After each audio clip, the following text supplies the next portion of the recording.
కూర్చోండి అమ్మా. రాజేంద్ర ప్రసాద్ గారు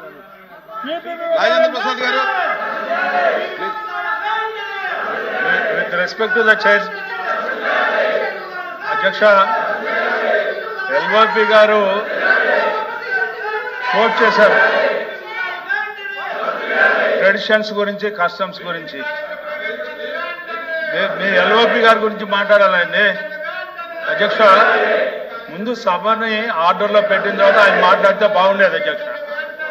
వారు సభ్యుల్ని వారిని కూర్చోమని తర్వాత వారు మాట్లాడితే బాగుండేది. సభని ఈ రోజున ఆర్డర్లో పెట్టకుండా ఈ రకమైనటువంటి నియమావళి ఎక్కడా లేదా అధ్యక్ష. ఈరోజు నియమావళికి వ్యతిరేకంగా జరుగుతూ ఉంది ఈ సభ.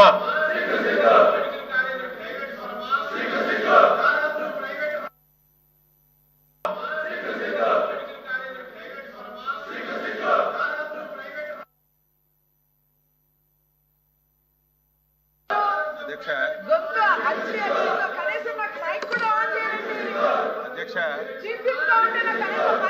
ఈ శాసన మండలి ఈ రోజు స్టార్ట్ అయింది కదా అధ్యక్ష. గత ప్రభుత్వంలో కూడా శాసన మండలి ఉంది, తమరే అధ్యక్షులు ఉన్నారు. ఒక్క రోజైనా సరే సభ్యులు పోడియం మీదకి వచ్చిన సందర్భాలు ఉన్నాయా? సభ్యులు మీ దగ్గరికి వచ్చినప్పుడు సభ జరపడం అనేది పద్ధత. సభను అదుపులో పెట్టండి అధ్యక్ష. బిఎస్లో డిస్కస్ చేశారు, అది ఎప్పుడు వస్తుంది అనేది వీళ్ళ ఇష్టం కాదు అధ్యక్ష, ప్రభుత్వం ఇష్టం. అది ఈ సెషన్లో కంపల్సరిగా ఇది అవసరం అధ్యక్ష, ఇది అవసరం. ప్రభుత్వానికి కూడా ఈ ఇష్యూ చాలా చాలా అవసరం.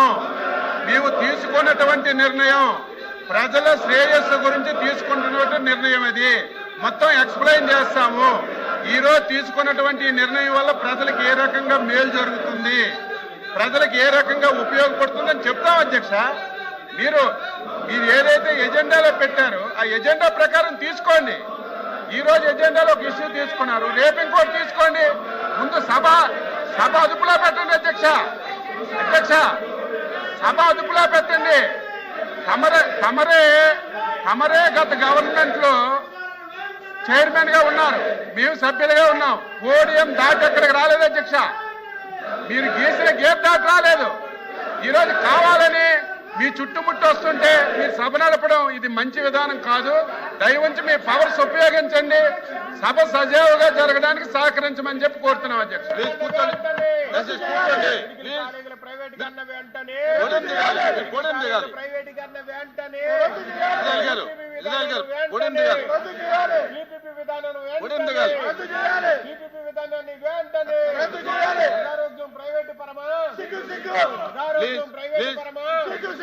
అనారోగ్యం ప్రైవేట్ పరమా, అనారోగ్యం ప్రైవేట్ పరమా.